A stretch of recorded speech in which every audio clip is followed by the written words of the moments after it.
ஆதியாகமத்தின் புஸ்தகம் 12ஆம் அதிகாரம் 2வது வசனம். 12ஆம் அதிகாரம் 2வது வசனம்.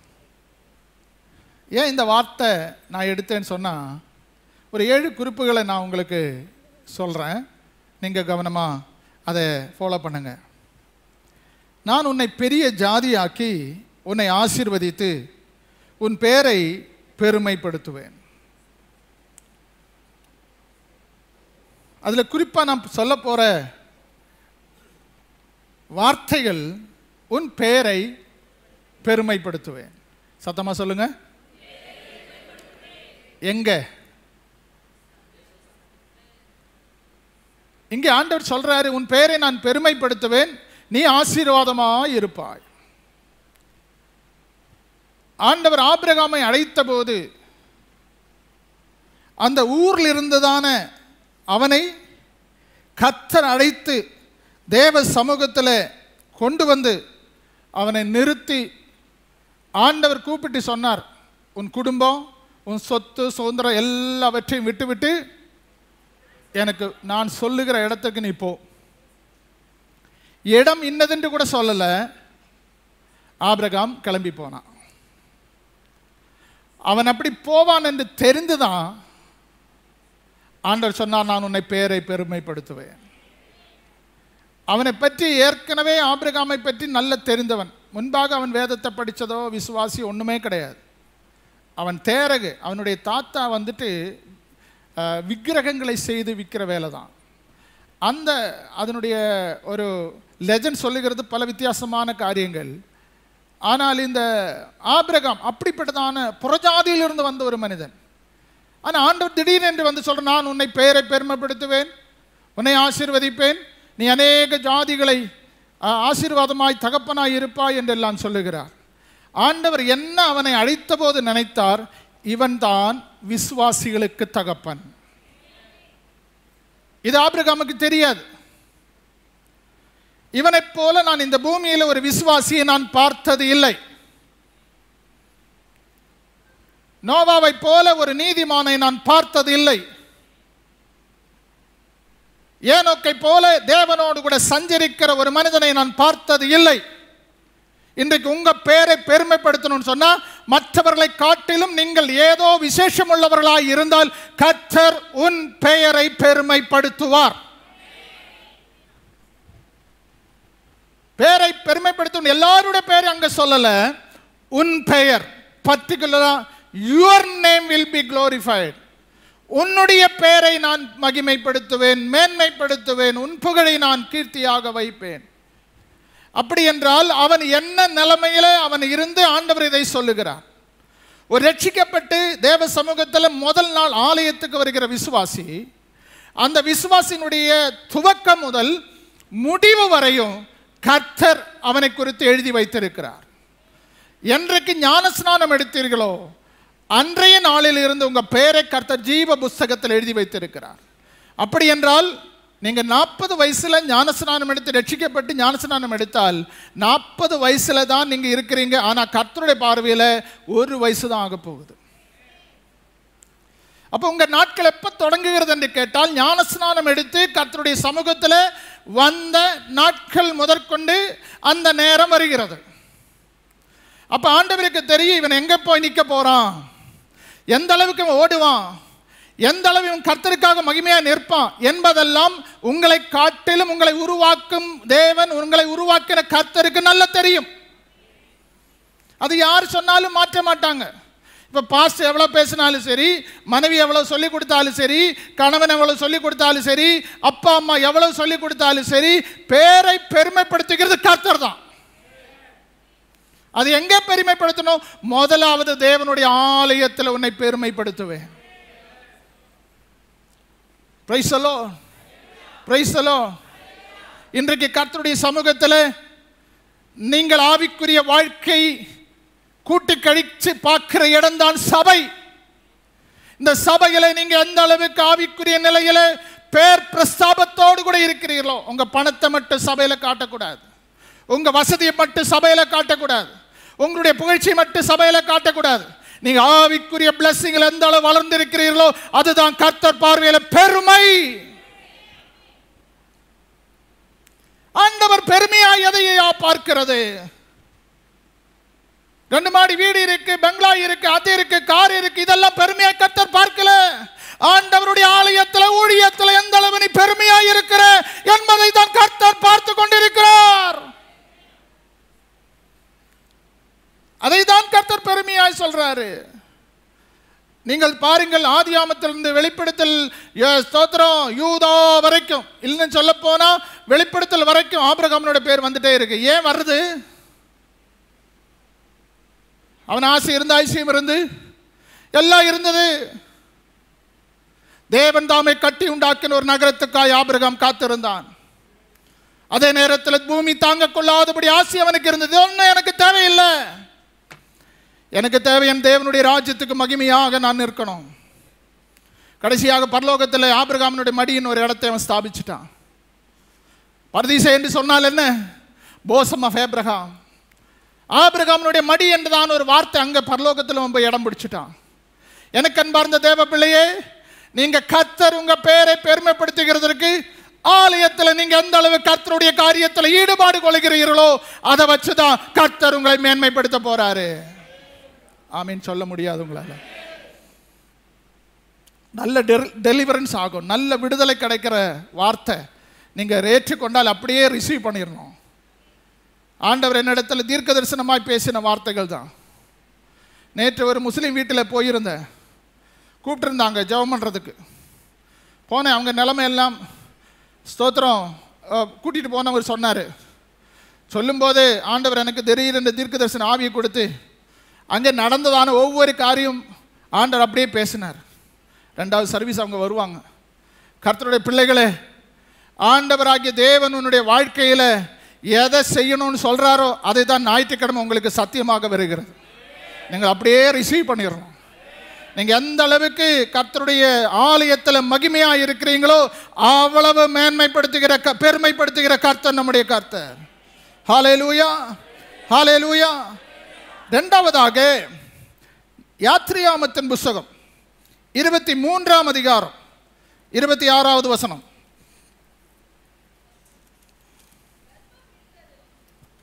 கர்ப்பம் விழுகிறதும் மலடும் உன் தேசத்தில் இருப்பதில்லை, உன் ஆயுசு நாட்களை பூரணப்படுத்துவேன். 2வது உன் பேரை பெருமைப்படுத்துவேன். 2வதாக உன் ஆயுசு நாளை பூரணப்படுத்துவேன். ஆமென். கர்த்தர் நமக்கு கொடுத்த ஆயுசு நாட்கள் எவ்வளவு? நம்ம கணக்கு போட்டோம் 70. பலத்தின் மிகுதியானா 80 வயசு தாண்டி இங்கே யாராவது இருக்கீங்களா?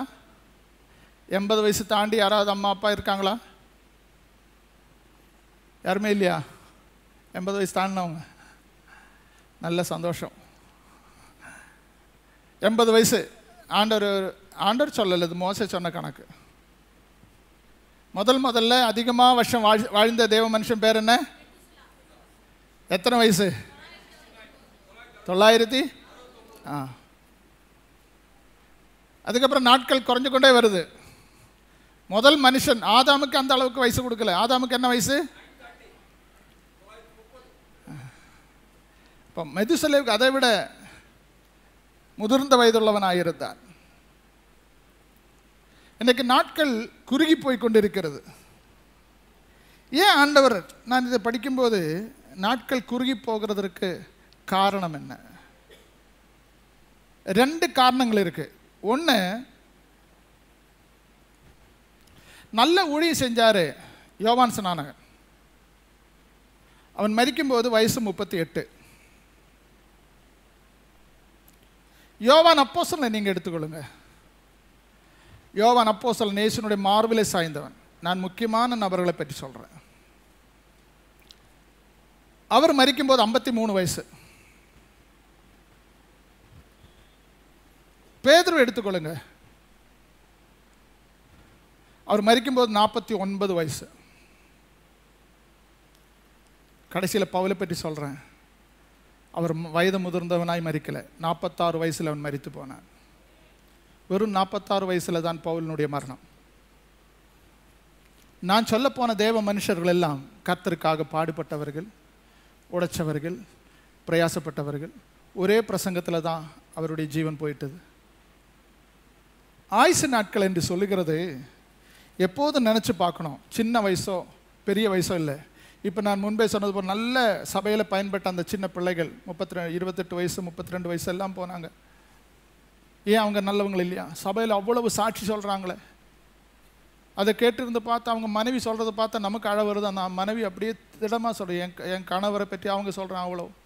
அவ்வளோ எல்லாராலும் சாட்சி சொல்கிறாங்களே, மரிச்சு போயிட்டாங்களே, ஆயுசு போயிச்சே, ஏன் ஆண்டவரை எடுத்துட்டீங்க? எல்லாருடைய கேள்வி. அந்த அம்மா சொல்லுது, நான் ஒருபோதும் அதை கேட்க மாட்டேன். ஏன் ஆண்டவரை என் புருஷனை எடுத்துகிட்டு நான் கேட்கவே மாட்டேன், அது கர்த்தருடைய வசனத்தில் இருக்குது. அப்போ எந்த அளவு மெச்சூரிட்டியில் அந்த அம்மா இருக்குது, 2 சின்ன குழந்தைகளை வச்சு. ஆயுசு நாட்கள் இவ்வளோ பெரிய வயசு வாழ்ந்து இவ்வளோ முதிர்ந்த வயது வரைக்கும் இருந்துட்டு கர்த்தருக்கு பயன்படாமல் இருந்துட்டு என்ன பிரயோஜனம்? பைபிள் சொல்லுது, லூக்கா எழுதின சுவிசேஷம் 2ஆம் அதிகாரத்தில் ஒரு வார்த்தை இப்படியா இருக்கு. லூக்கா எழுதின சுவிசேஷம் 2ஆம் அதிகாரம் அதனுடைய வசனத்தை நான் 4ஆம் அதிகாரம் நினைக்கிறேன், 4ஆம் அதிகாரம் ஸ்தோத்திரம், அந்த வசனம் இப்படியா இருக்கு.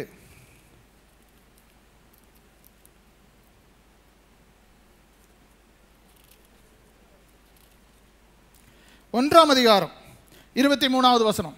1ஆம் அதிகாரம் 23வது வசனம். அவனுடைய ஊழியத்தின் நாட்கள் நிறைவேறின உடனே தன் வீட்டுக்கு போனான். அப்போ ஊழியம் நிறைவேறிச்சுன்னு அவன் எங்கே போவான்? பரமதேசத்துக்கு போயிடுவான். அப்போ அதுக்கு நாள் வயது வரம்பு கிடையாது. ஒரு தேவ பிள்ளை ஒரு நாள் வாழ்றது கர்த்தருடைய கிருபை. எத்தனை பேர் சொல்ல முடியும்? நான் இன்னைக்கு இருக்கிறது கர்த்தருடைய கிருபை. சொல்ல முடியுமா உங்களால்? கவனிக்கிறீங்களா? வாலிப பிள்ளைகளை நல்லா புரிஞ்சு கொள்ளுங்க. அன்னைக்கு நல்ல குடும்ப ஜபம், அந்த ஜபம் எல்லாம் இருந்தது.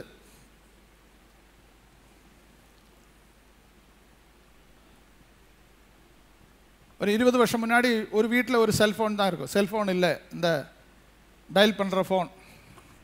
எல்லோரும் முற்றத்தில் உட்காந்து பேசிகிட்டு இருப்பாங்க. கணவன், மனைவி, குடும்பம், பிள்ளைகள் எல்லாம் உட்காந்து வெளியில் பாய் போட்டு. நீங்கள் அந்த அனுபவத்துக்கு யாராவது இருந்துருக்கிறீங்களா? வெளியில் அந்த முற்றம் வராண்டாயில் உட்காந்து பாய் போட்டு நல்ல காத்தோட்டமாக பாட்டு பாடி நல்ல ட்ரம் எடுத்துகிட்டு வந்து டேம்பரன் எடுத்துகிட்டு வந்து பாடி ஆராதிச்ச ஒரு நாட்கள் உண்டு. நீங்கள் நினச்சிருக்கிறீங்களா? நீங்கள் செஞ்சுருக்கிறீங்களா? இல்லையா? இப்போ வந்து சிவாஜி ஆரம்ப காலத்தில் எல்லாம் பார்த்தீங்கன்னா வெளியில் தான் ஜபம். வீட்டு குடும்ப ஜபம்னா வெளியில். இப்போ 4 வீட்டுக்காரங்க இருந்தால் பக்கத்தில் வந்து பிள்ளைங்க வந்து உட்காந்துருவாங்க. அப்போ அன்னைக்கு நல்ல டேமரன்னு அந்த ட்ரம் எல்லாம் எடுத்து பாட்டு பாடி கர்த்தரை ஆராதிப்பாங்க. யாராவது ஒரு ஃபோன் தான் வீட்டில் இருக்கும். அப்போ அந்த ஃபோன் வந்தோடனே எல்லோரும் ஓடுவாங்க. இது மாமாவாக இருக்கும், அப்பாவாக இருக்கும், அம்மாவாக இருக்கும்னு சொல்லுவாங்க. இன்றைக்கி 5 பேர் வீட்டில், 5 பேர் உள்ள வீட்டில் 5 செல்ஃபோன். குடும்பத்தின் நிலைமை நான் சொல்கிறேன். அப்பாவுக்கு ஃபோன் வந்து அப்பா தோட்டத்துக்கு போயிடுவார், எதை எடுத்து. அம்மாவுக்கு ஃபோன் வந்தால் கிச்சனுக்கு போயிடுவான். பையனுக்கு ஃபோன் வந்தால் மொட்டை மாடிக்கு போயிடுவான். பொண்ணுக்கு ஃபோன் வந்தால் பெட்ரூமுக்கு போயிடுவான். சின்ன பையனுக்கு எங்கே போய் தேடுறதுன்னு சொல்லி அவன் ரெஸ்ட் ரூமுக்கு போயிடுவான். குடும்பத்தினுடைய நிலைமை பாருங்கள். ஐக்கியமாக இருந்ததை இந்த செல்ஃபோன் எல்லாரும் பிரித்து வச்சிருச்சு. உன் பெயரை பெருமைப்படுத்துகிறதுக்கு மட்டுமல்ல, உன்னுடைய ஆயுசு நாட்களை பூர்ணப்படுத்துவேன். ஆண்டவருக்கு கொடுக்க வேண்டிய நேரத்தை இந்த செல்ஃபோனில், மற்றுள்ள காரியங்களில், அனாவசியமான காரியங்களை தேடி தேடி எக்கச்சக்கமாக இப்போ ஃபோனில் வந்து கொண்டு இருக்கிறது. எத்தனையோ காரியங்கள் வந்து கொண்டு இருக்கிறது. அதெல்லாம் அவ்வளவு கருத்தாக கண்ணோடு கூட பார்க்குறீங்க. குடும்ப ஜபத்துக்கு நேரம் இல்லை, கூப்பிட்டா வர்றதுக்கு தயார் இல்லை.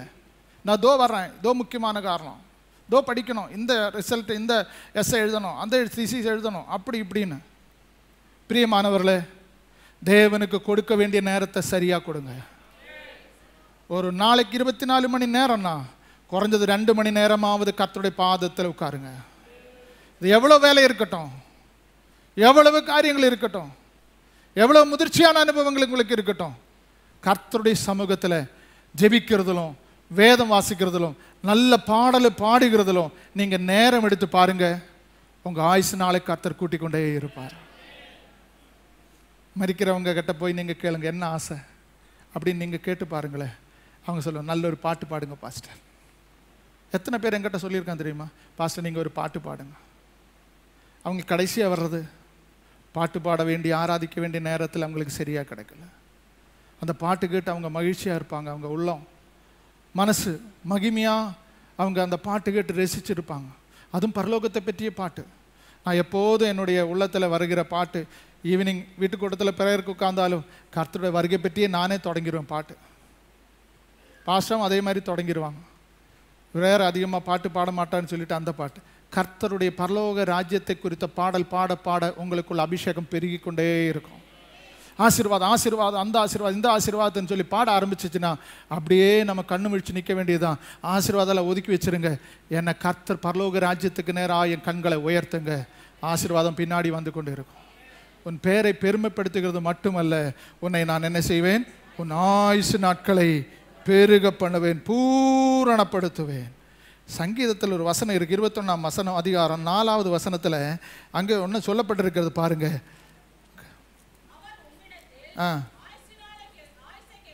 ஆயுசை கேட்டார், நீர் அவனுக்கு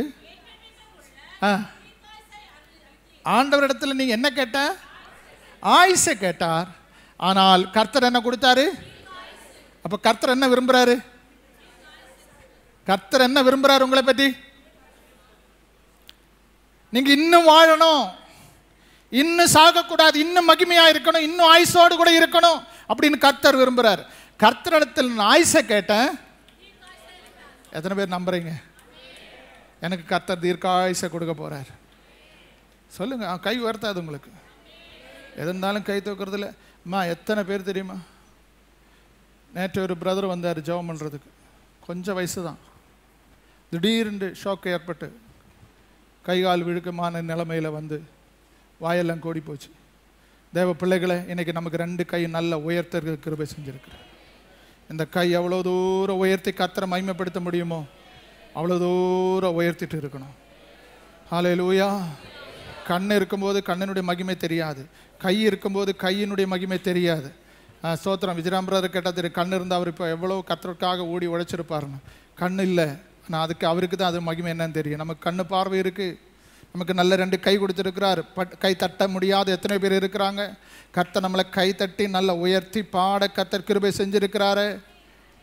பேரை என்ன செய்கிறேன், பெருமைப்படுத்துகிறது மட்டுமல்ல, உன்னை ஆயுசு நாட்களை. அப்போ கர்த்தரிடத்தில் நான் ஆயுசை கேட்டேன், கர்த்தர் எனக்கு தீர்க்க ஆயுசை கொடுத்தார். நீதிமொழிகள் இன்னும் ஒரு அழகான வசனம் இருக்கு, 10:27 சொல்லுகிறது. 10:27 கர்த்தருக்கு பயப்படுதல் ஆயுசு நாட்களை சொல்லுங்க. சகோதரர்கள் சொல்லுங்க, பின்னாடி இருக்கிறவங்க சொல்லுங்க சத்தமா, பின்னாடி இருக்கிறவங்க சத்தமா சொல்லுங்க. கர்த்தருக்கு பயப்படுதல் ஆயுசு நாளை பெருக பண்ணும். இந்த வார்த்தை சொல்லு சத்தமா. ஜோயல் சத்தமா சொல்லு. 25 பேர் அங்கே இருக்கிறீங்க, இந்த சவுண்டு தான். சரி, இப்போ நீங்கள் சொல்லுங்கள், முன்னாடி இருக்கிறவங்க சீக்கிரம். கர்த்தருக்கு பயப்படுகிற பயம் இருந்த ஆயுசு நாள் பெருகிட்டு இருக்குமா? அல்லேலூயா. 3வது லேவியராகமத்தின் புஸ்தகம் 26ஆம் அதிகாரம் 9வது வசனம். நான் உங்கள் மேல் கண்ணோக்கமாய் இருந்து உங்களை பலுகவும் பெருகவும் பண்ணி உங்களோடு என் உடன்படிக்கையை திடப்படுத்துவேன். உங்களோடு கூட என் உடன்படிக்கையை திடப்படுத்துவேன். 26:9 தானே? நான் உங்கள் மேல் கண்ணோக்கமாயிருந்து உங்களை பலுகவும் பெருகவும் பண்ணுவேன். ஆமென். முதல்ல என்ன சொன்ன? பெருமைப்படுத்துவேன். 2வது உன்னை ஆயுசு நாட்களை பூர்ணப்படுத்துவேன். 3வது உன்னை பலுகவும் பெருகவும் பண்ணுவேன். அல்லேலூயா. பலுகவும் பெருகவும் பண்ணுவேன் என்று சொல்லிட்டு கர்த்தர் சொல்றார் பாருங்க. அந்த வார்த்தை ஸ்தோத்திரம், தேவ சமூகத்தில் அந்த வார்த்தை சொல்லுகிறது. உங்க மேல என்னவா இருக்கிறேன்? கண்ணோக்கமாயிருந்து.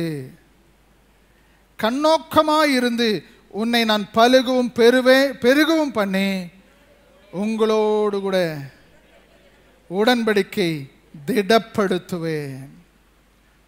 உங்களை என்ன செய்வாரா? திடப்படுத்துவேன். என்ன? யாருக்கு திடன் சொல்லுங்க? விசுவாசிகளுக்கு திடன் இல்லை. எசேக்கியேலின் புத்தகம் 34:16. 34:16 அந்த வார்த்தை என்ன சொல்லுது கவனிங்க. நான் காணாமல் போனதை தேடி என்ன செய்வேன்? துரத்துண்டதை திரும்ப கொண்டு வந்து எலும்பு முறிந்ததை காயம் கட்டி. எதை திடப்படுத்தணும்? என்னது அர்த்தம்? நசல் கொண்டதை திடப்படுத்துவேன். என்ன அர்த்தம்? சபையில் வர்றவங்க எல்லாரும் நல்ல சமாதானத்தோடு கூட வரல. நிறைய கவலை, நிறைய கஷ்டம், நிறைய பாரம், துக்கம், வேதனை, சரீரத்தில் வேதனை, ஆத்மாவில் வேதனை. நிறைய பேரை ஆண்டவர் ஆலயத்துக்கு கொண்டு வர்றார். கொண்டு வந்து இங்கே கர்த்தர் விடுறார் பாருங்க. அப்போ போதகர் என்ன செய்யணும்? என்ன செய்யணும்? நசல் கொண்டதை சொல்லுங்க. நசல் கொண்டதை நீங்க பேசுங்க. நசல் கொண்டதை திடப்படுத்தணும். ஆமே. ஒரிஜினல் டிரான்ஸ்லேட் என்ன தெரியுமா? சுளுக்கு எடுத்து விடணும். என்னது? அங்கங்க சுளுக்கு பிடிச்சிருக்கும் உங்களுக்கு. சுளுக்கெடுத்து விட்டா உங்களுக்கு என்ன செய்வேன்? நீங்க திடன் ஆயிருவீங்க. அப்ப சுளுக்கு எடுக்கிற இடம் எது? வாலி பிள்ளைகளை சொல்லுங்க. சும்மா அங்கே உட்காந்து முன்னாமஞ்சி மாதிரி உட்காரக்கூடாது. நல்ல தெளிவாக கேட்டுட்டு பேசணும். நல்லா பேசுங்க வாலிப பிள்ளைகள். வருகிற நாட்களில் நீங்கள் தான் பெரிய சாட்சிகளாக நிற்க போகிறீங்க. நிறைய வாலிப பிள்ளைகள் எல்லாம் நல்ல உற்சாகமாக இருக்கிறீங்க. ஓகே, வேலை செய்கிறதில்ல. இப்போ பாருங்கள், நசல் கொண்டதை திடப்படுத்தணும். இப்போ நீங்கள் நம்முடைய லாங்குவேஜில் வந்தால் என்ன சொல்லணும்? சுளுக்கு எடுக்கணும். அப்போ சுளுக்கு எப்படி வரும்? சுளுக்கு ஏன் வருது? ஏடா கூட என்ன பண்ணுறதை விட வேறு ஏதாவது சொல்லுங்கள். சுளுக்கு எப்படி பிரதர் வருது? உங்களுக்கு எல்லாம் சுளுக்கு வந்தது இல்லையா? ஒருத்தருக்கு சுளுக்கு வந்தது இல்லை?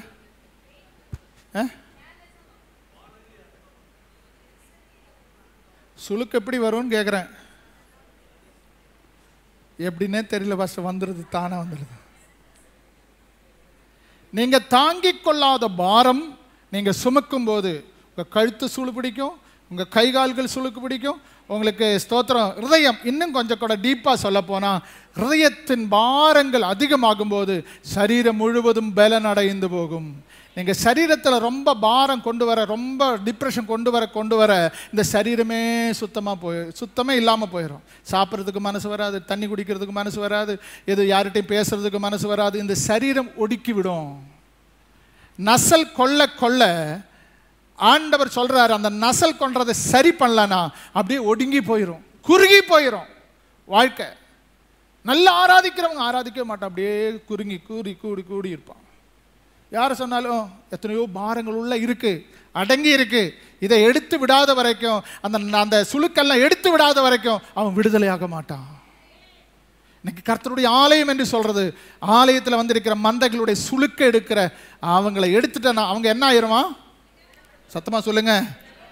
ஏசாயாவின் புத்தகம் 35:3 என்ன சொல்லுது கவனிங்க. 35:3. தளர்ந்த கைகளை திடப்படுத்தி, தளர்ந்த கைகளை திடப்படுத்தி, தள்ளாடுகிற முழங்கால்களை பலப்படுத்துங்கள். என்ன பலப்படுத்தணும்? அப்ப முழங்கால் என்ன ஆயிடுச்சு? முழங்கால் பலனற்று போயிடுச்சு, தளர்ந்து போச்சு, கை தூக்க முடியல, ஆராதிக்க முடியல. வாசிங்க. மனம் பதறுகிறவளை பார்த்து நீங்கள் பயப்படாதிருங்கள், திடன் கொள்ளுங்கள். இதோ உங்கள் தேவன் நீதியை சரி கட்டவும் உங்கள் தேவன் பதிலளிக்கவும் வருவார். அவர் வந்து உங்களை ரட்சிப்பார் என்று சொல்லுங்கள். சொல்லு. நான் தான் சொல்றேன். இந்த கரடு பலனற்று போன கரங்களை திடப்படுத்தி, தளர்ந்து போன முழங்காலை என்ன செய்யுங்க? பலப்படுத்துங்க. உங்களை ரட்சிக்கவும், உங்களை நீதி செய்யவும் தேவனாகிய கர்த்தர் வர்றார் என்று சொல்லு. இந்த காலை வேளையில கர்த்தர் சொல்றார், எல்லாம் மடங்கி முடங்கி இருக்கிறதான கை கால்கள் நரல் கொண்ட நசல் கொண்ட எல்லாவற்றையும் பலப்படுத்தும்படி ஆவியானவர் நம்முடைய மத்தியில் வந்திருக்கிறார். எத்தனை பேர் சொல்றீங்க? இதெல்லாம் செய்கிறது ஆவியானவர் தான். 3 காரியங்கள் இங்கே கர்த்தருக்கு தேசியர். 1, வசனத்தின் மூலமாக விடுதலை. 2, ஆவியானவர் டைரக்டாக அவங்களை விடுதலை பண்ணுவார். 3, கர்த்தரே வந்து தொட்டு சுகப்படுத்துவார். இந்த 3 காரியம்தான் ஒரு மனுஷனை விடுதலை ஆக்குகிறது. 1, வார்த்தை மூலமாக, இப்போ சொல்லுகிற வார்த்தை மூலமாக உங்களுக்கு டெலிவரன்ஸ் கிடைக்கும். 2, பரிசுத்த ஆவியானவருக்குள்ளே நீங்கள் வரும்போது அந்த ஆவியானவர் உங்களை டெலிவரன்ஸ் பண்ணுவார். 3வது, கர்த்தரே வந்து உங்களுக்குள்ளே உலாவி நீங்கள் அறியாத ஒருவர் உங்கள் நடுவில் இருக்கிறார். யாரும் பார்க்க முடியாது, ஆனால் உங்களை தொட்டுட்டு போயிட்டே இருப்பார். அப்போ வீட்டில் போன, என்னடா பலவீனமாக போன, இப்போ நல்லா இருக்கிறேனே, சுகமாக இருக்கிறானே, என்ன நடந்தது? அது கர்த்தர் உன்னை தொட்டார். அவர் எங்கே பார்க்கலையே, பார்க்க முடியாது. சேரக்கூடாத ஒளியில் வாசம் பண்ணுறவர், அவரை பார்க்கவே முடியாது. ஆனால் உங்களை தொட்டார்.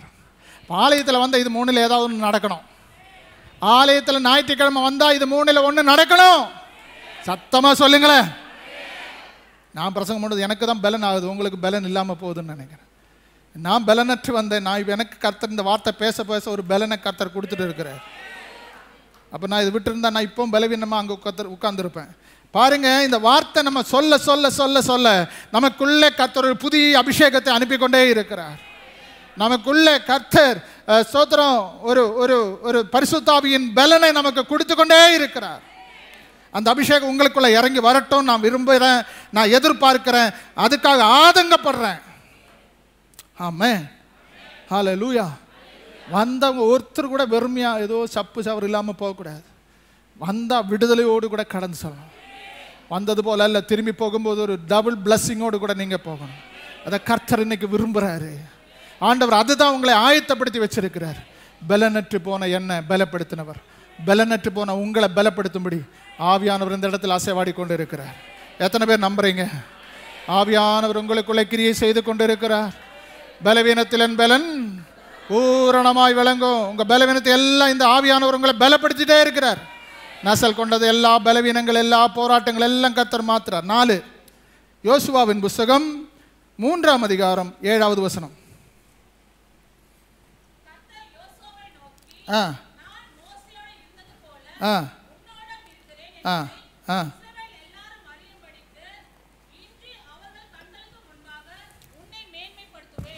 உன்னை 4வது, கர்த்தர் உன்னை மேன்மைப்படுத்துவார். பெருமைப்படுத்துறது வேற, மேன்மைப்படுத்துறது வேற. ஹல்லேலூயா, ஹல்லேலூயா, ஹல்லேலூயா. இந்த வசனம் சொல்றது, நான் உன்னை மேன்மைப்படுத்துவேன். நான் அந்த வேதத்தில் சில இங்கிலீஷ் டிக்ஷனரியில் பார்த்தா இந்த மேன்மைன்னு உள்ள தமிழில் போட்டிருந்தாலும் இங்கிலீஷில் பல அர்த்தங்கள் இருக்கிறது. ஒரு இடத்துல ஸ்தோத்திரம் டிக்னிட்டின்னு போட்டிருக்கு, ஒரு இடத்துல ஓனர்னு ஓனர் கணம் என்று போட்டிருக்கு, ஒரு இடத்துல க்ளோரிஃபை என்று போட்டிருக்கு, இன்னொரு இடத்துல மெச்சூரிட்டி என்று போட்டிருக்கு. இப்போ இவ்வளோ காரியங்கள் அந்த டிஃப்ரெண்ட் பைபிளில் பலவிதமான டிரான்ஸ்லேஷன். நம்ம தமிழ் டிரான்ஸ்லேஷன் ஒன்று தான், ஆனால் இங்கிலீஷில் பல டிரான்ஸ்லேஷன் இருக்கிறதுனால பல அர்த்தங்கள் ஒவ்வொரு புத்தகத்தில் இருக்கும். அதை வச்சு சொல்கிறேன். இப்போ இந்த வசனம் சொல்லுது, யோசுவாவை பார்த்து நான் உன்னை, எங்கிருந்து இருந்தார் இவர்? இந்த யோசுவா எங்கிருந்தார்? வாலிப பையனாக. பைபிள் சொல்லுது, ஆலயத்தில் பணிவிடை செய்கிறதுக்காக தன்னை அர்ப்பணித்தவன். ஹல்லேலூயா. அப்போ இந்த யோசுவாவை பற்றி அவ்வளவு அறிவெல்லாம் இஸ்ரவேல் ஜனங்களுக்கு இல்லை. எப்போ அறிமுகப்படுத்தினாரு? மோசேனுடைய மரணத்துக்கு பிறகுதான் யோசுவாவினுடைய லீடர்ஷிப் வருது. யோசுவா லீடர்ஷிப் வந்த உடனே நூனின் குமாரனாக இருக்கிற யோசுவா என்னும் மோசேனுடைய ஊழியக்காரன். யாருடைய ஊழியக்காரன்? மோசேயின் ஊழியக்காரன். அவன் ஊழியத்தை தொடங்கும் போது யாருடைய ஊழியக்காரனாய் தொடங்கினான்? Price the Lord. ஆனால் அவன் மரிக்கும் போது யாருடைய ஊழியக்காரனாய் மரிக்கிறான்?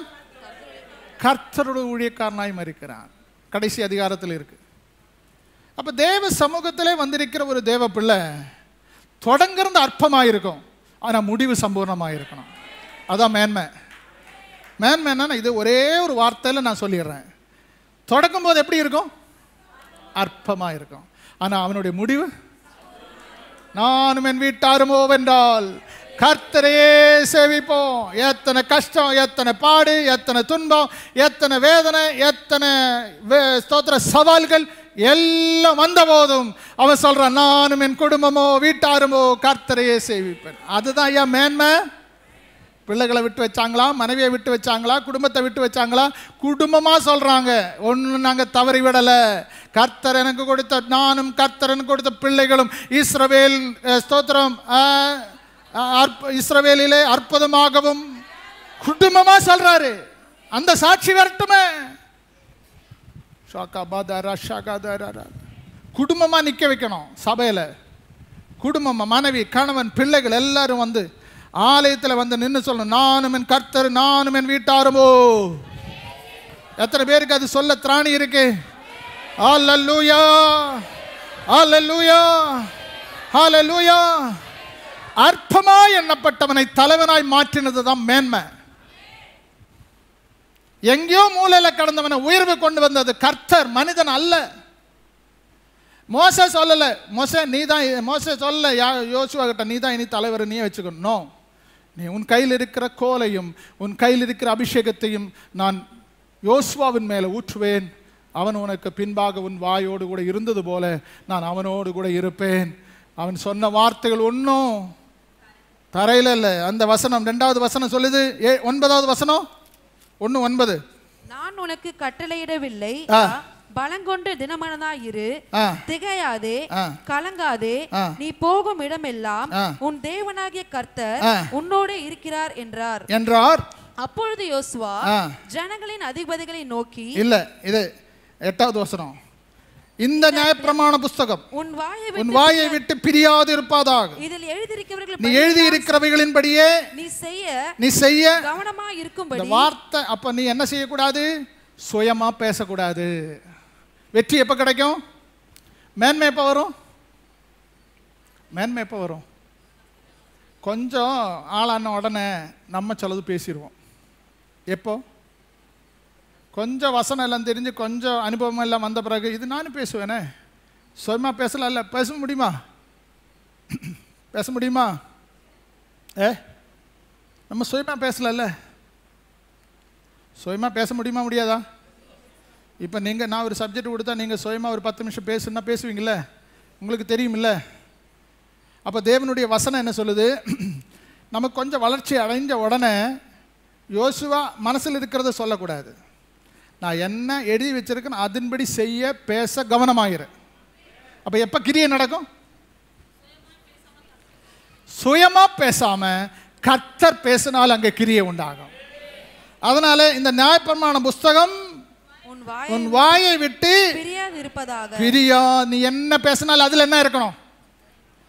நீ என்ன பேசினாலும் அதுல என்ன இருக்கணும்? வசனம் இருக்கணும். ஜீசஸ். அப்படி பேச நம்ம தயாரா இருக்கிறீங்களா? நீங்க பேசும்போதெல்லாம் ஒரு வார்த்தை சேர்த்து, ஒரு வசனம் சேர்த்து பேசுறீங்களா? பேசி பாருங்களேன், எவ்வளவு மகிமையா இருக்கும். கேட்கறவங்க விடுதலை ஆயிடுவாங்க. ஹல்லேலூயா, ஹல்லேலூயா, ஹல்லேலூயா, ஹல்லேலூயா. இன்னைக்கு கர்த்தர் சொல்றாரு, உங்க வாயிலிருந்து வருகிற வார்த்தைகள் எல்லாம் வசனம் ஆகிற வரைக்கும் பேசிட்டே இருங்க, பேசிட்டே இருங்க. வாயிலிருந்து வருகிற வார்த்தைகள் எல்லாம் வசனம் ஆகிற வரைக்கும் நீங்க பேசிட்டே இருங்க. உன்னை மேன்மைப்படுத்துகிற கர்த்தர் நானே.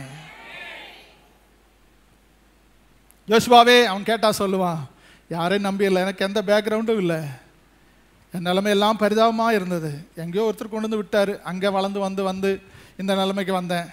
இப்போ கர்த்தர் சொன்னார், நான் என்ன சொல்கிறது தான் சொல்லணும், என்னுடைய சுயமாக ஒன்றும் சொல்லக்கூடாது. காரணம், மோச சொல்லிக் கொடுத்ததெல்லாம் நான் இங்கே வேலைக்கு ஆகாது, நான் சொல்கிறத நீ செய்ய.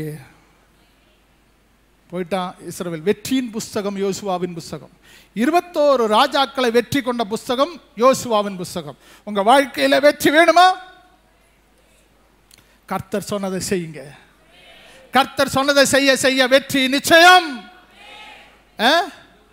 சத்தியம், வெற்றி நிச்சயம். பிரதர் வெற்றி இல்லைன்னு இதுதான் ரகசியம். சிம்பிள் வழிமுறைகள். வெற்றியோடு கூட வாழுங்க. வெற்றியோடு கூட உங்கள் வாழ்க்கை தொடங்கி கொண்டே இருங்க. ஒவ்வொரு ஞாயிற்றுக்கிழமையும் நீங்கள் வெற்றியின் பாதையில் போய்கொண்டிருங்க. ஒரு மகிமையான மேன்மையான நிலை. 5வது 2 சாமுவேலின் புஸ்தகம் 7ஆம் அதிகாரம் 12வது வசனம். 2 சாமுவேல் 7ஆம் அதிகாரம் 12வது வசனம். உன் நாட்கள் நிறைவேறி நீ உன் பிதாக்களோடு நித்திரை பண்ணும்போது நான் உனக்கு பின்பு உன் கர்ப்ப பிறப்பாகிய உன் சந்ததியை எழும்ப பண்ணி அவன் ராஜ்யத்தை நிலைப்படுத்துவேன். உன்னை நிலைப்படுத்துவேன். சொல்லுங்க, நிலைப்படுத்தும் என்ன அர்த்தம்? Be strong in faith. Be strong in holiness. Be strong in love. விசுவாசத்தில் உறுதியாயிருங்க. அன்பில உறுதியாயிருங்க. மற்றவர்கள் மத்தியில் கர்த்தருடைய காரியத்தில் உறுதியாயிருங்க. நான் உன்னை உறுதிப்படுத்துவேன். நிலையற்றவனாயிராதீங்க. நிலையற்ற இந்த உலகத்தில் கர்த்தருடைய சமூகத்தில் நிலை உள்ளவனாயிருங்க. நிலைத்திருக்கிற ஒரு அபிஷேகம் எத்தனை பேர் விரும்புறீங்க? ஹல்லேலூயா. நான் எப்போது சொல்லுவேன், ஒன்ஸ் இந்த பெதேல் சாரோன் சபைக்கு வந்த பிறகு இந்த சபை விட்டுட்டு ஓடிடலான்னு ஒரு துளி கூட உங்கள் எண்ணம் இருக்கக்கூடாது.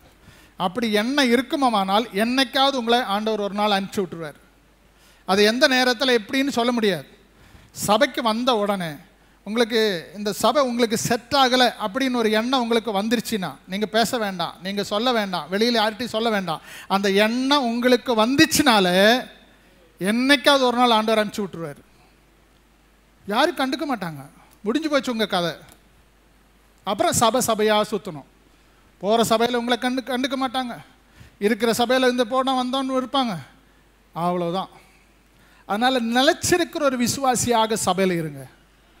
கஷ்டமோ நஷ்டமோ உங்கள் அப்பா உங்கள் அம்மா நான் உங்கள் பிள்ளைகள் நான் என்று நினச்சி பல காரியங்களில் எல்லாவற்றையும் அட்ஜஸ்ட் பண்ணிட்டு போயிட்டு இருக்கிறோம். அப்போ அந்த உணர்வு இருக்கிற வரைக்கும் தான் அந்த தகப்பனுடைய அரவணைப்பு, அந்த பாசம், அன்பு. வேறு எவருக்கோ பெற்றெடுத்த பிள்ளைகள் நான் வந்துட்டு இங்கே கொண்டு வந்துட்டு வளர்த்துமோமானால் அது என்ன பிள்ளைகள்னு சொல்லுவாங்க? தத்தெடுத்த பிள்ளைகள். அப்போ என்னைக்கு இந்த சபையில் வந்தீங்களோ அன்றையிலிருந்து நீங்கள் எங்கிருந்து வந்தாலும் சரி, அன்றையிலிருந்து நீங்கள் எங்கள் சொந்த பிள்ளைகள். ஆமே ஆமே. அப்போ நான் என்ன நினைக்கிறது, என்னுடைய சொந்த பிள்ளைகளைப் போல நான் உங்களை அரவணைக்கிறதும் நடத்துகிறதும் அன்பு காட்டுகிறதும் எச்சரிக்கிறதும் கண்டிக்கிறதும் உணர்த்துகிறதும் எல்லாம் என்னிடத்திலிருந்து வரும். எப்போ தடவர ஊழியம் அல்ல இது. கண்டிக்க வேண்டிய இடத்துல கண்டிப்பேன், சரி பண்ண வேண்டிய செதுக்க வேண்டிய இடத்துல செதுக்கணும், எல்லாம் இருக்கும். அதெல்லாம் சரிப்பட்டு இருந்து உங்களை நடுநிலை பிரமாணமாக நிலைப்படுத்தினால் மட்டுமே கர்த்தர் சொல்றார், நான் உன்னை நிலைப்படுத்துவேன். அல்லேலூயா. நிலைப்படுத்தணும். எங்கே ஸ்ட்ராங்காக நீங்கள் இருந்து பாருங்க, இருக்கிற இடத்துல ஸ்ட்ராங்காக இருந்து பாருங்க, உங்களுடைய நிலைமைகளே உங்களுடைய எதிர்காலங்களே வித்தியாசமான நிலையில் கர்த்தர் கொண்டு வரும்.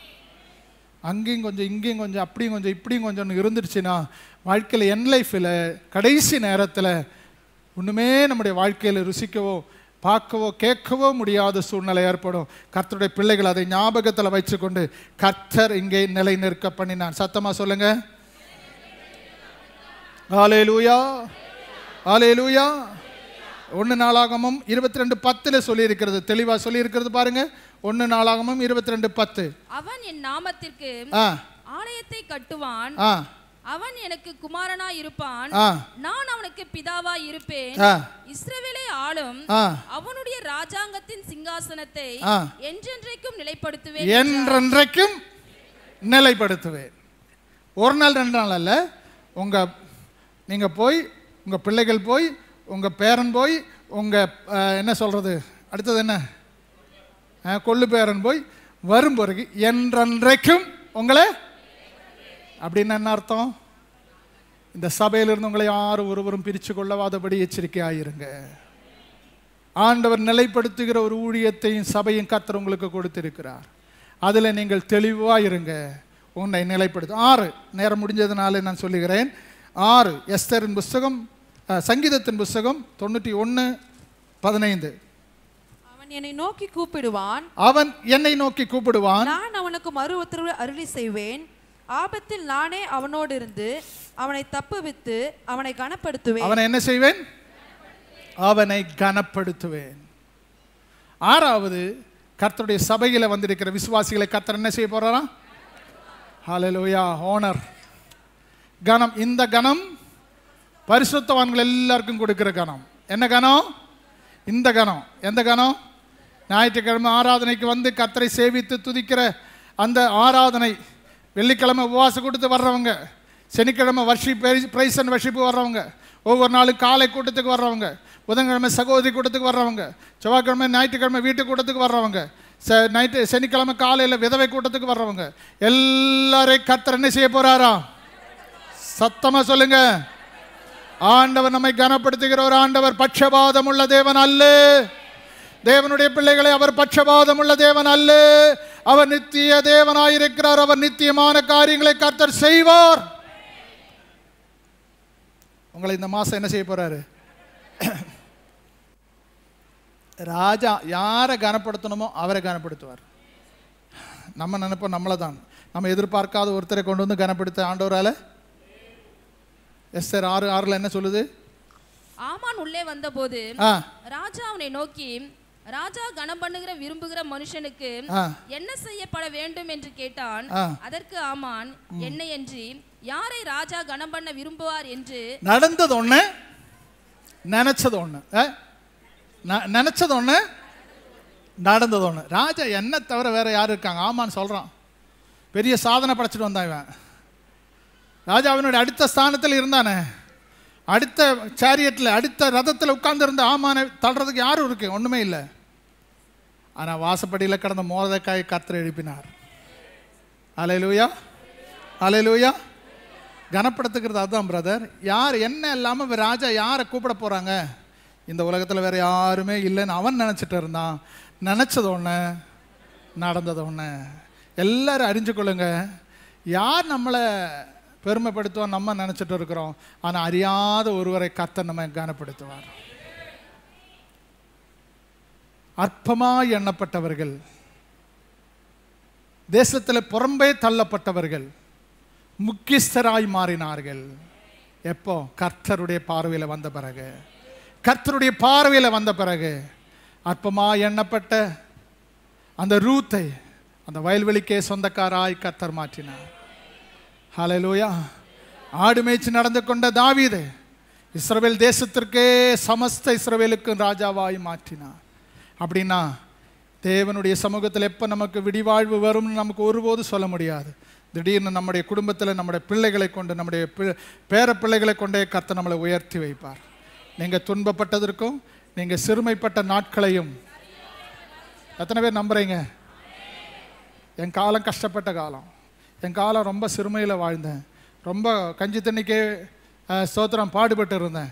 இப்போது என்னுடைய பிள்ளைகள் தலையெடுத்த பிறகு 4 ரூபா காசு கையில் வருது, நல்ல பொருள் வாங்குகிறேன், நல்ல வீட்டில் கொஞ்சம் வசதியாக இருக்கிறேன், நல்ல சந்தோஷமாக இருக்கிறேன் அப்படின்னு கர்த்தர் உங்களை கனப்படுத்துகிற நாட்கள் உங்களுக்கு முன்பாக இருக்கிறது. ஒரு வீடு அல்ல, 2 வீடு அல்ல, 3 வீடு கூட கொடுக்க கர்த்தர் உண்மையுள்ளவராக இருக்கிறார். எப்பொழுது? கர்த்தருடைய பார்வையில், கர்த்தருடைய சமூகத்தில் நிலையான இருக்கிற அந்த ஸ்தோத்திரம் யாபேசை போல ஆண்டவருடைய சமூகத்தில் அற்பமாக எண்ணப்பட்டவனை சகோதரர்களுக்குள்ளே கனப்படுத்தினது போல உன்னை கனப்படுத்துகிற நாட்கள் உங்களுக்கு முன்பாக இருக்கிறது என்று ஆவியானவர் சொல்லுகிறார். உன்னை கனப்படுத்த போறார் என்று ஆவியானவர் சொல்றார். இந்த கனம் பரிசுத்தவான்களுக்கு தான் உண்டாகும், அந்நியர்களுக்கு அல்ல. அந்நிய தேவனை நாடி போகிறவர்களுக்கு அல்ல, பரிசுத்தவான்களுக்கு கர்த்தர் கொடுக்கிற கனம். அது உங்கள் மேலே, உங்கள் சிரசில் வந்து வாழப்போகிறது. கடைசியாக எரமியாவின் புஸ்தகம் 31:13 நம்ம வாசிக்கும் போது 7வது கர்த்தர் உன்னை என்ன பண்ண போறாரு? அப்பொழுது கன்னிகைகளும் வாலிபரும் முதியோரும் கூட ஆனந்த களிப்பாய் மகிழ்வார்கள்.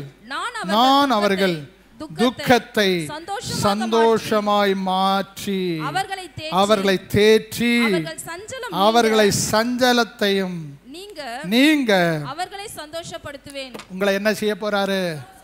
சத்தமா சொல்லுங்க. உங்களுடைய துக்கத்தை களிப்பாய் சந்தோஷமாய் மாத்த போறார். கரங்களை தட்டி, நல்ல கரங்களை தட்டி சொல்லுங்க. ஆமென், ஆமென், ஆமென். இந்த காலை வேளையில சொல்லுங்க, கர்த்தர் இந்த நாளிலே மாயான சந்தோஷம் அல்ல, உண்மையான சந்தோஷம். ரெண்டு சந்தோஷம் இருக்கு. ஒன்று மாயான சந்தோஷம். யோபின் புஸ்தகம் 24 சொல்லுது பாருங்க. யோபின் புஸ்தகம் 24. துன்மார்க்கரின் கம்பீரம் குறுகினது என்பதையும் மாயக்காரனின் சந்தோஷம் ஒரு நிமிஷம் மாத்திரம் நிற்கும். மாயக்காரனுடைய சந்தோஷம் சத்தமா சொல்லுங்க. நம்ம சந்தோஷம் நிலையான நிரந்தர நித்திய சந்தோஷம். கரங்களை தட்டி கர்த்தரை மகிமைப்படுத்துங்க.